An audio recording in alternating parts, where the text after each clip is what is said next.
He don't do what I do. He don't know how to vibe. I'm just so into you. We're stuck between the lines. You say I'll make you happy.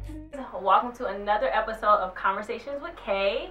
Obviously, I'm Kay, and I am here with Jase Harley. He's a rapper based in New Jersey. One of my faves, actually, that I discovered last year off of Pandora. So how are you doing today? I'm doing very great. I'm doing very well. I can't complain. Yeah. It's a good day. You know, it's beautiful. It's my type of weather. It's not too hot. It's not too cold. It's just a beautiful time to be in New York, you know. In New Jersey, it's the East Coast. The New York scene, New Jersey. So like I said, I discovered you through Pandora, through Between the Lines, featuring Chris Lee. Yeah. I was like, who is this guy? Like, this is my song. I really loved it. Immediately, it was a sound that kind of resonated with me. And I think I got it through like Roy Wood's station. And so I instantly did research, and I was like, oh, he's local. Like, this is cool. And I followed you. And immediately told you, like, I'm a fan.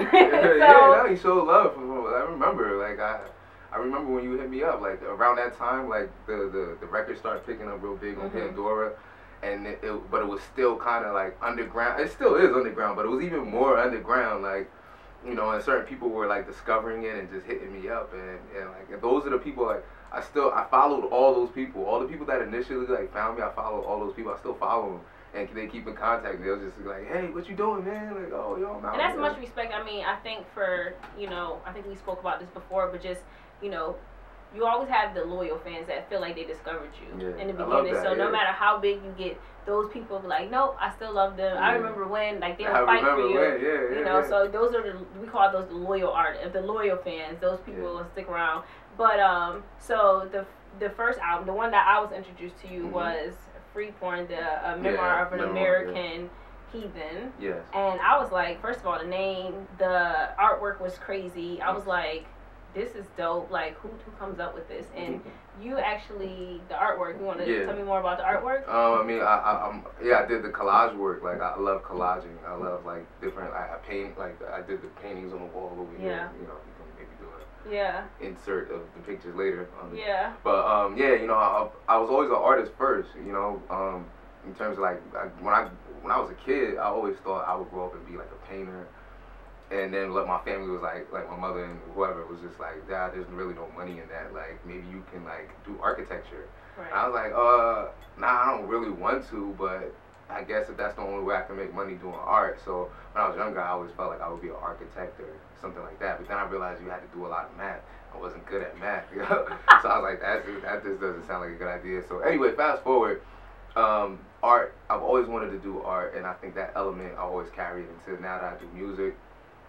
I always want to, because it's just another branch of like my creativity. Of course. I mean, if art it covers so many different realms, and I feel like when you're creative, you're just a creative.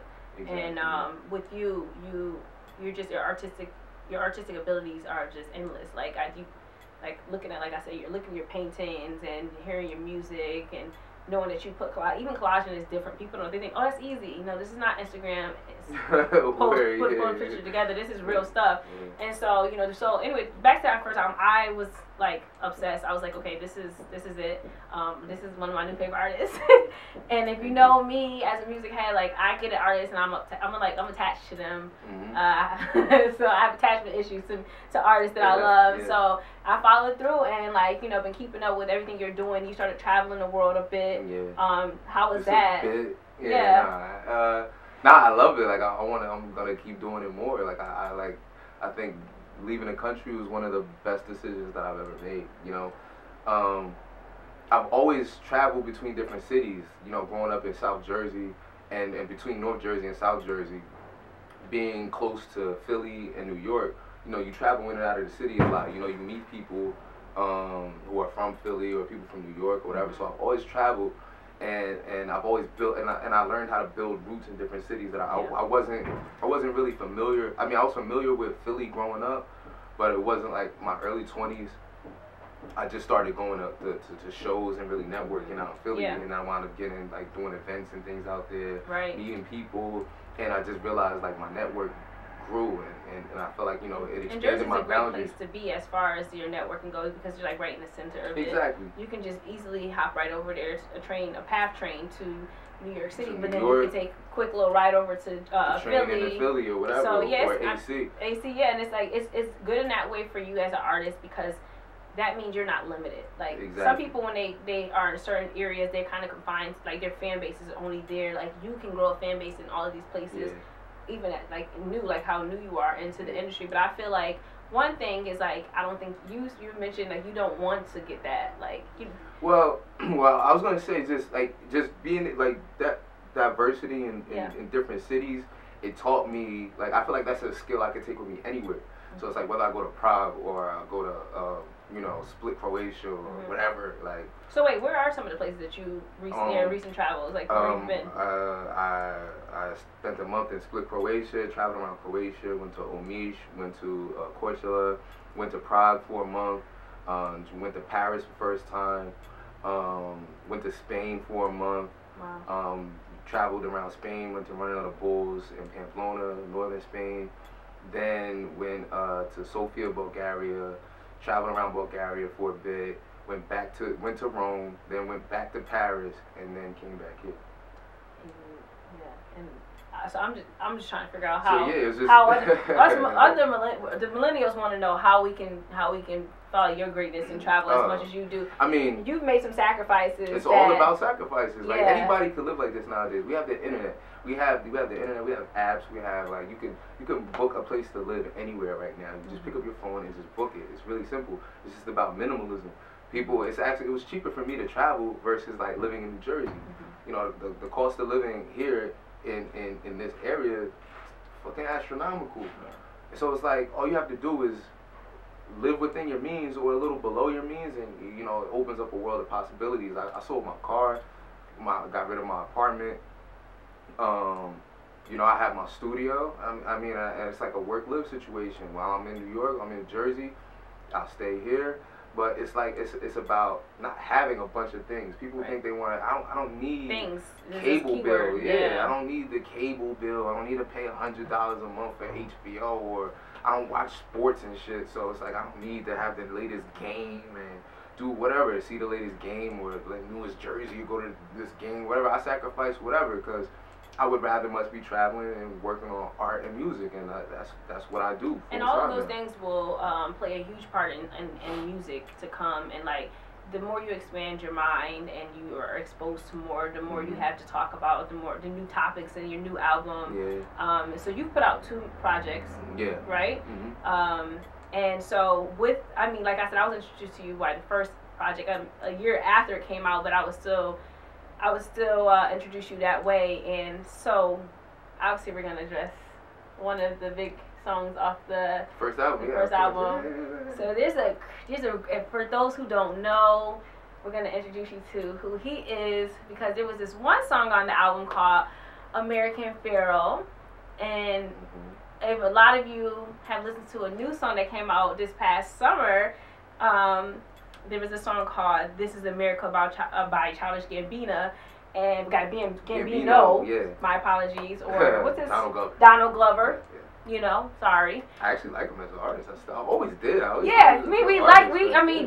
like he's done a lot for the culture. Yeah. But I mean, we have to address what happened. You know, I was flabbergasted I was like, wait, wait, why do I know this song? So to take a look back, I heard "This Is America" not right away that I recognized, but there was a point where I went back to his album and his first album, and I was like listening to it, and I was like, wait, this sounds familiar. And then I went to look at the date, knowing I wasn't bugging out, and I was like, wait, American Pharaoh came out before "This Is America." Yeah.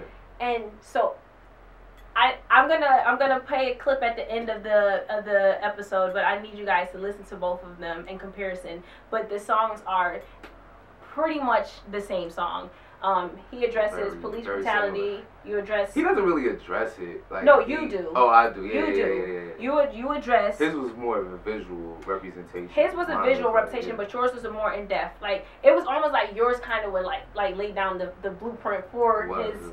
It was the blueprint, and you know to me that is that's something as a creative myself that worries me and scares me. Mm-hmm. Now, how you handled the situation was, you was covered by, and when the story hit in June, it was covered by a lot of the big blogs, a lot of the music heads, a lot of people came for Childish in a major way. They did. I was reading through the comments and I was like, people were like, oh, it's over for his career, but it's never been confirmed that he stole the song from you. But if you listen to the song, it's your song, Yeah, in terms of the internet, the consensus on the internet, you have people that are just like, nah, he would never, like, Childish Gambino's amazing, and he's dope. He's amazing. We can't take that away from him. He created Atlanta. Yeah, exactly. So whether he purposely did it or meant, like, for me, I just felt like he got inspiration, or maybe whoever made the beat heard my song and got inspiration. It was just like, this is a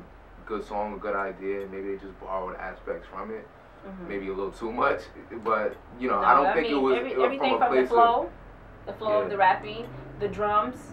Like I don't think the intent was malicious. No, not at all. But it was. Let's just be honest, though. We're gonna be honest here. Like, but the first time I saw the video, because I remember like the internet went crazy. Yeah, how did you feel that very moment you heard the song? I remember I was in Croatia.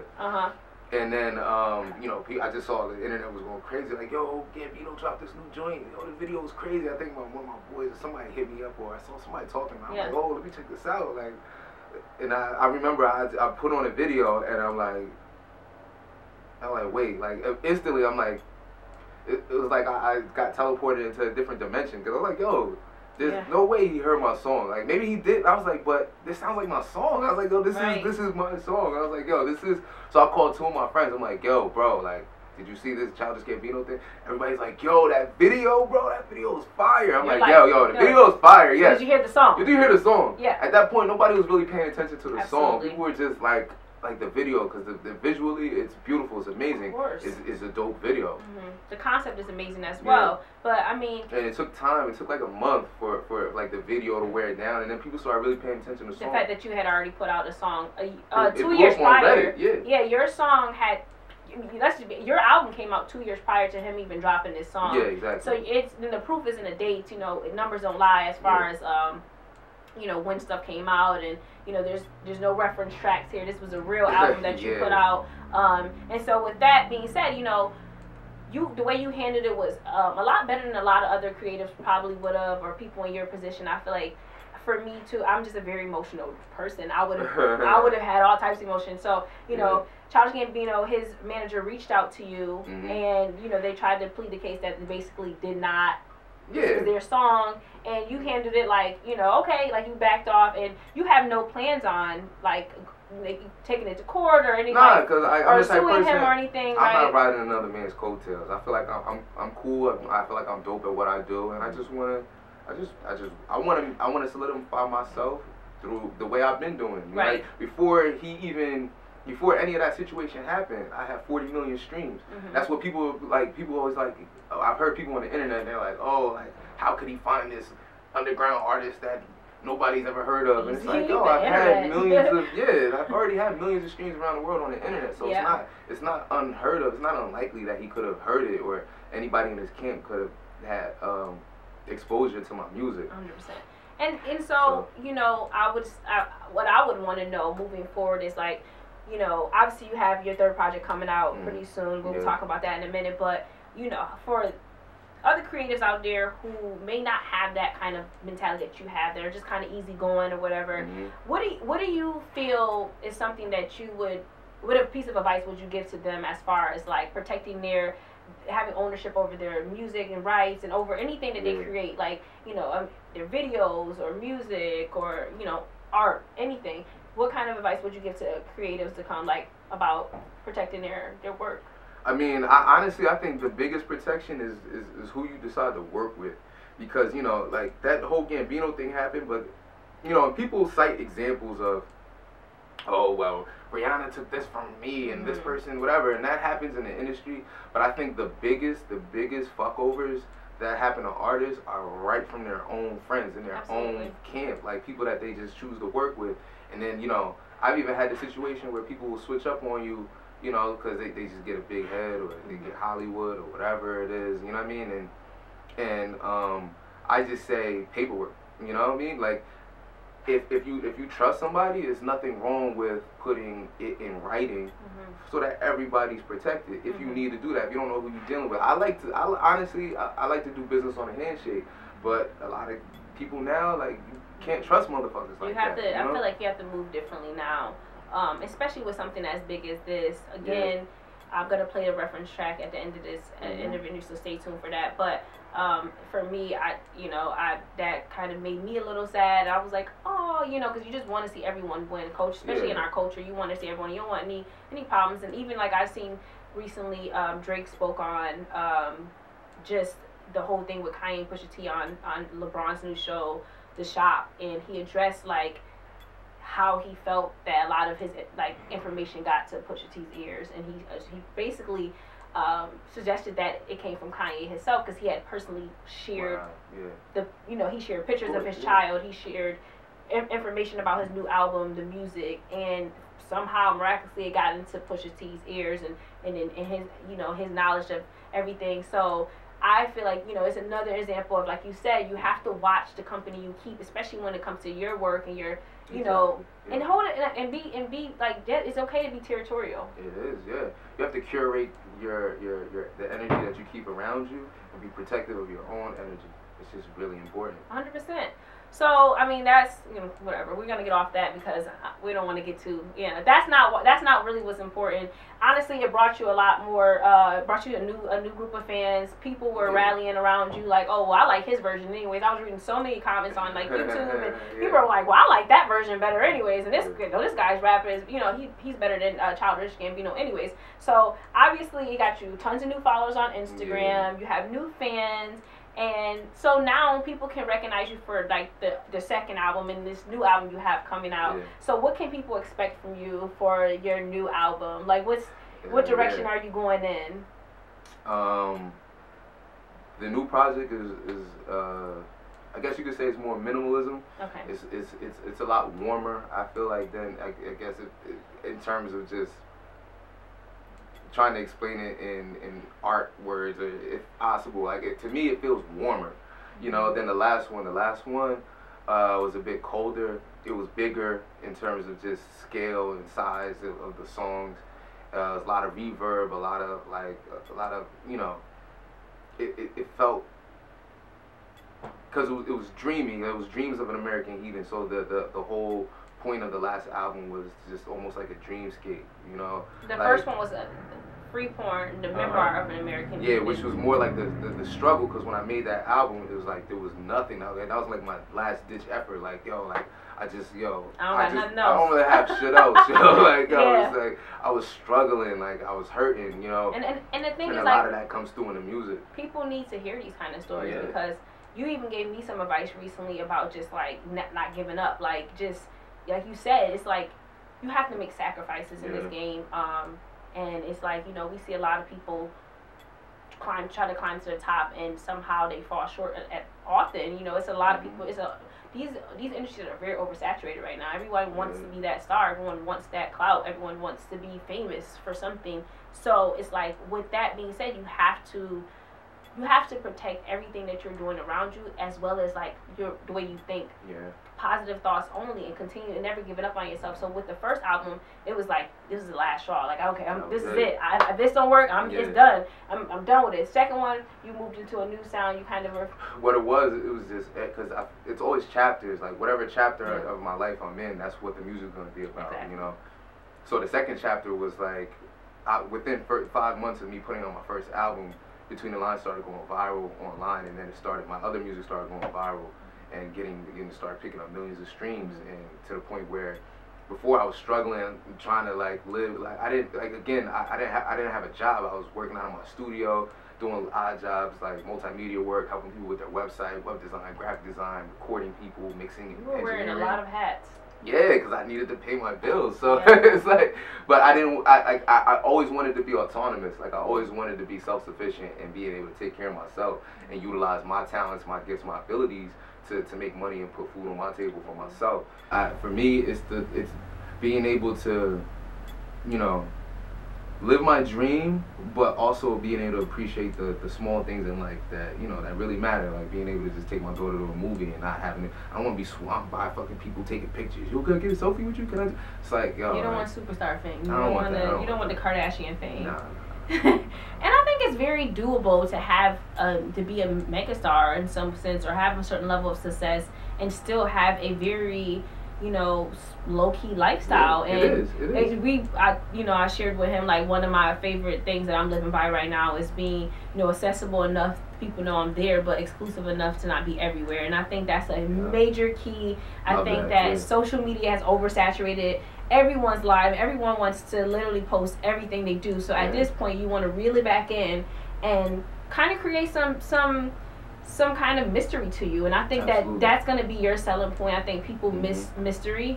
I think that's how a couple of people before you came, like The Weeknd. He had a mystery to him for a while. Artists like Division.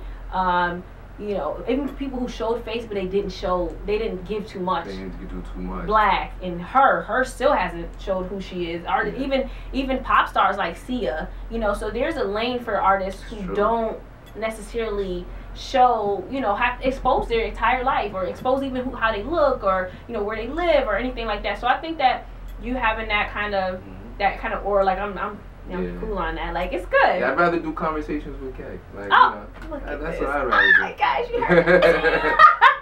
Okay, and that's like, that's my heartwarms. Yeah. You know, after the whole Gambino thing, BBC Radio reached out, BBC, CBS, NBC, TMZ.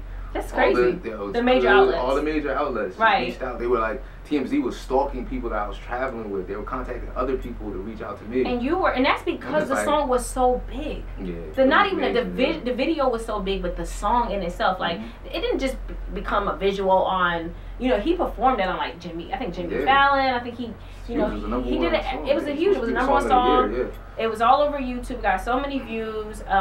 You know, everybody wanted to be like, and it was so many, like, a lot of people redid the video. A lot of people were making that, like, there were so many parodies to that video. So it's like, what they don't even realize is, like, that was from you. You're the guy behind this amazing thing. And what kind of got me about that, and we're gonna end this we don't want to keep going on this topic, but he didn't even change the name. I know, he was like, I'm just gonna be lazy. I'm like, American Pharaoh, this is America. Okay, but we're done talking about China. This is about you. And so for me, I just think I want people to know who trying to get into the industry, for younger millennials or the Generation Z, the technology generation. Like, what kind of advice would you give them as far as, like, entering into their field of choice? Or it don't even have to be about music. It can be. I would say now my advice is to anyone in this generation is, one, rediscover analog, because I think with analog comes a certain discipline. Because everything isn't instant. If you want to take pictures, you have to get them developed. You don't even know what they look like. You know what I mean? And it's just certain, like me growing up, and you know, people who are still millennials, but then I didn't always have the internet. So there's no instant gratification. I think now people want instant gratification because everything is so fast. Technology is so fast. You want to know something, you just Google it right now. You have your phone. You have constant access 24/7 right in your pocket.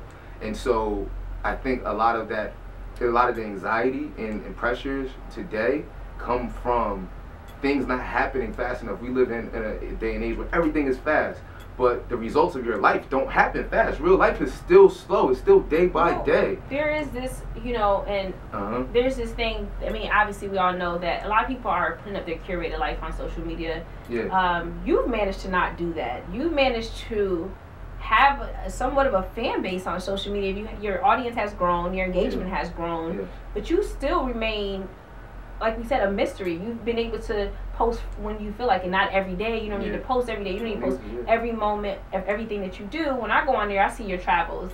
I see like some promotions of like I seen recently like a sponsored ad for like the new projects that you have coming out, and you know I feel like I still am eager to get to know you through the music because you're not putting out so much on your social media platforms. I think social media dilutes the product, like depending on what it is that you're creating. And I think my music, like I sell music, I don't sell pictures, I don't sell, you know, videos. All that stuff is there to get exposure for music. So for me to just take selfies and post stuff, nothing against people that do that, but for me, it's just like it's unnecessary. Absolutely, I agree. And I think it's very important just to like, you know, understand your brand. Your brand is your own. You are your own brand, first of all. So everybody, what we all have to realize is like, at this point, we are a brand. How you carry yourself, what you do, who you surround yourself with, everything about you has to make sense to the things that you're trying to do, your convictions in life. And so with you, you made it very clear that, you know, you want a very minimal, low-key kind of lifestyle, and I think that's going to resonate through your music, through your new album. And, you know, for all the people who want to continue to stay in touch with things that you have going on, or maybe they want to see what, like, some of your future projects. What do you have going on? So you have a new album, and what else going on? I have two new projects. 3 new projects. Okay. So the album's coming out Black Friday, November 23rd, and then I'm working on, like, the best way I could classify it is like an EDM. But I was at Red Bull Studios today, where we met up, and I let the young lady that was in there, I let her hear the music. And I'm like, oh, this is gonna be off my EDM. But she's like, oh, this is not even really like this can't be just classified as EDM. Like, this is a mixture of so many. I'm like, okay, all right, well, it's gonna be a fusion project, but it's more, I guess, anchored in electronic dance music. Whereas a lot of my other albums are more soul and sample and music based. This one is more like, it's gonna be dope. So anyway, I got those 2 projects. It's gonna be completely left field from my new album. Okay. Because I love just doing a mixture of types of music. You're I love an so many artist. different You're types of entitled music. to try as many things as you want, and it works. Yeah, my favorite music is like, one of my favorite music styles is like punk rock. If I could do anything, it would be like punk rock. Like, I would be like CBGB. Listen, okay. Listen, we actually sat down for coffee last week, and that was one of the things we talked about is we have so much in common. The fact that we're both cancers. We're cancers. We're here with that. Both cancers. Both chocolate. Both chocolate. Both chocolate. You know what I'm saying? And we both have like a love. Like we probably were like the ones they call like the white kids growing up, you know, which was annoying because it's like we were exposed to different things growing up. I love punk rock music. I mean, I was telling him like I love Linkin Park, Simple Plan, Gashar. Like I was heavily into that music growing up, and I was a little scared to admit it, but now I'm like proud. Like I'm proud that I have an ear for everything. I don't care what it is. I love country, EDM. I love everything that pretty much, if it has a good sound, I want to listen to it. If it has a message, I want to hear it. So I think that that's amazing for you. And also, we have to talk about it. We both have a love for comic books, films. Comics and like we like I'm so like I was so happy to have somebody to like talk about like Marvel flicks with and stuff. Like I was like, okay, this is exciting. So I mean, we're not gonna spend too much time, but we have to talk about this. Okay, Avengers. Yes, the last Avengers. I watched the last Avengers before I left to Europe, right? It was that Friday. The movie came out that Friday. I left on Saturday to go to Europe. So I'm like, yo, I went by myself too, because there was nobody. I'm like, yo, I'm gonna watch this movie, and this is gonna be like the ultimate setup for when I leave. And I left out the theater, and I was like, yo, this is a bad omen. My heart was pumping the first 5 minutes. I was like, okay, Loki's. Oh my God, Loki is dying. Spoiler alert if you haven't seen it. You should have seen it, but he murked so many people, and I'm like, yo, I was like, yo, this is the wrong movie to watch before I hop on a plane, yo. I know, it's like, you know, Thanos, they built him up to be exact. He did it. Yo, everything they promised that he did it. Like I was like, Loki. I was like when the end credits, I was just like, wow, like yo, y'all just killed all of them. Like the cast, you just killed the cast. I killed my favorites. You know, Wakanda, whatever. My boy gone. You know, like Black Panther is gone, guys, and you know, I'm like. Chadwick, I never said that. You know, Spider-Man had the most like sad. I know. Like, let me go. oh my God. We were oh like, my God. you know, Oh my God, what is happening? It was a moment. It was a real moment for Marvel like, fans. Like, yo. that was like, if you ever build anything up just to drop, that was like a moment. My heart was like, ugh. Yeah. Now, Yeah. give me 3 predictions you have for the untitled 4th Avenger film. Everybody's got to. Everybody that died is gonna come back, but we're gonna lose. We're gonna lose somebody major. I've heard this. I mean, contracts are up. Yeah, contracts are up. Yeah, Chris Evans just announced his like departure from the Captain America role. This is his last. This is his last go around. But I want to know. So I take it he's dead. I don't want him to die though. I think they should just like. I don't like anyone dying. That's just my thing. Yeah, like, I'm not big on thing, right? people dying. It's just not. It's not cool. But you got 2. Okay, what's other 2 predictions though? 2 other predictions. I'm bad at predictions because I know that whatever it is that I think or theories. We should say theories. Okay. What's your theory? My theory is that, but it's kind of cheating because I did look up like some different theories. Oh, me too. No, yeah, so I sit on YouTube for hours and watch like Marvel theories for all of the movies to come, like 100%. But it's like you can take other people's theories. It doesn't necessarily mean it's gonna come true. It's just like. You know, like my theory is like how you said. I think they're gonna bring everyone back, and that everyone's gonna come. Time stone. Use the time stone. I think the time stone plays a huge part. You need the time stone. Everything, or else everybody's dead. Yeah. Without the time stone, there's no more. We know Ant-Man is coming back. Yeah. You know, we know Hawkeye is coming back, and those 2 probably, and I guess along with the original Avengers who all survived, are probably going to be the ones that are gonna take out Thanos. He killed half the population. This is epic. But real quick though, I mean, it's some real shit though, like because just. Sorry to get off. No, go ahead. But just to segue, because maybe people want to hear this. Conversations with Kay, yo. Like, come on. Yep. Yeah. So, all right. Yep. Overpopulation. Because people keep talking about it like they're even hinting in real fucking world. Okay, like, in the real world, you know what's crazy? And I haven't even thought about that. And I probably should. There's a lot going on in the world that I have been paying more attention to, more like obviously politics. I'm like, I have to be in tune with this shit because the same way. With Trump, I mean, I can't even put president in front of it, but with Trump, I've had to definitely become more aware of what is going on around me, what I'm actually voting for, even with, you know, just governors and mayors and everything. I'm like, I need to become more aware. But as far as like overpopulation, I want to do more research. I mean, I've definitely global warming and all this. I've checked into that, but it's like overpopulation. I don't know. Are we gonna have a Thanos and the white pack us out? The government is crazy. The government will find ways to get us out. So we need to be very. We're on the cusp. I mean, we're over the cusp, like, of overpopulation, not enough resources, water scarcity, everything is it's really gonna be scary. Going into the year 2020, going into the 2020s. 2020 is gonna be really fucking scary. I feel like the 20-teens milk this shit for what the fuck we could get right now because the 2020s are gonna be really fucking hectic. He's bigger than just a rapper, guys, and an artist. He's smart. But it's like using these platforms to be, prepare people. And this is why I need to educate myself more on this topic because you can't just see it in the movie and be like, oh, okay, but there's real life stuff happening. So we need to address these kind of things. So I mean, thank you for that. I'm gonna next time we have a conversation, I'm gonna be the one. Like, okay, now I have something to say about that, Mister. So yeah, no, it's been great talking to you. Thank you so much for sitting down with me for Conversations with Kay. You know, I'm a true fan of yours. I'm excited for your new project. I'm a fan of yours too, man. Like I'm a true fan of Kay's right now. Listen, guys. She does dope shit. Keep following her. And you're gonna make waves, yo. I already said you're gonna be huge. You know, and we're just gonna. You already are. So people just gotta realize it. Y'all need to catch up. They gotta catch up. Because we know, like we know each other's greatness. Okay, cancers are great regardless. This is very true. We got Gigi Daái in the studio. Hey. She was featured on the first. Yeah, can she get a cameo? Would you like to come over and join us, please? We gotta get Gigi a cameo in here. I'm not even dressed correctly. Nah, you always dressed correctly. You got the shape up, yo. You fresher than me, yo. I'm just not fresh right now. Ah, stop it. Hey, Gigi Daái. Hey. What's happening? You want to tell them about you and any upcoming projects you have going on? Yeah, tell them about yourself. Sit here in the seat. Hey guys. It's probably really warm. It's very warm. I don't know what you were doing on Yeah, I'm Gigi. Straight from London, just in town for a minute. Come to see Jay, do some work. Yeah, I'm a singer-songwriter. One of the I produce dopest as well.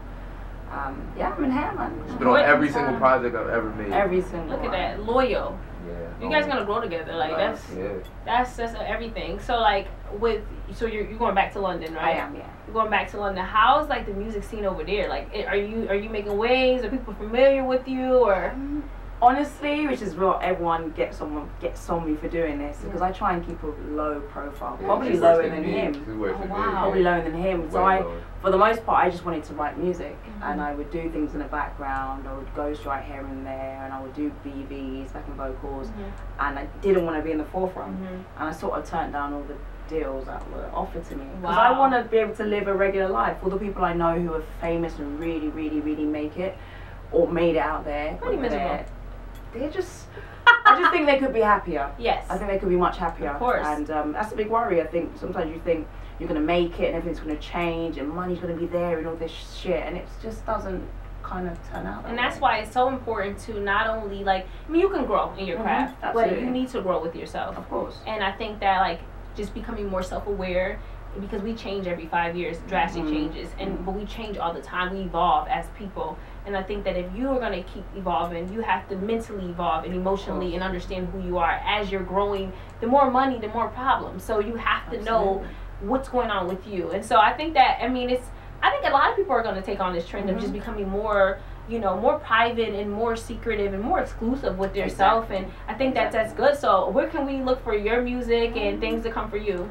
Everything I have is on SoundCloud, it's on Spotify, iTunes. I've got a lot of features. I don't have my own projects out now, but I am going to put it out. We're gonna look. We need that. And then next time we're gonna be conversations, okay? Like you're gonna have your own. With Gigi, of course. Yes, absolutely. we're gonna do our. And so, do you have an Instagram though? I do. I'm very low key as well. But it's Gigi Daái, so it's GIGIDAAI. Come on now, follow her. You can catch me out there. there. So I mean, Jase, if you wanna.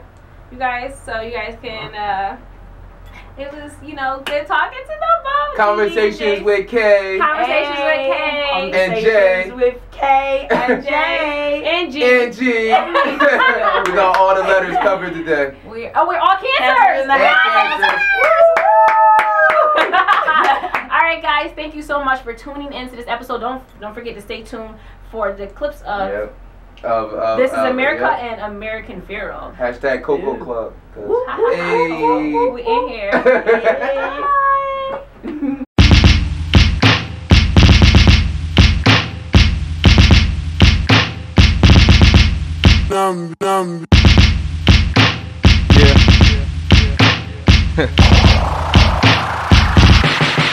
What you say? Woke up in the morning, broke all my chains.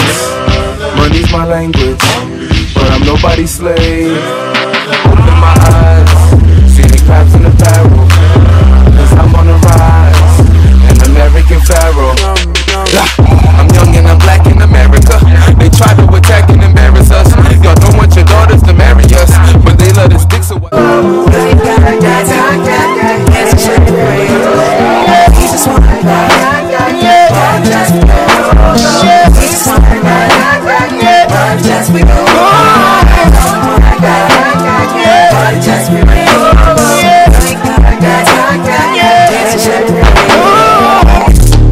This is America.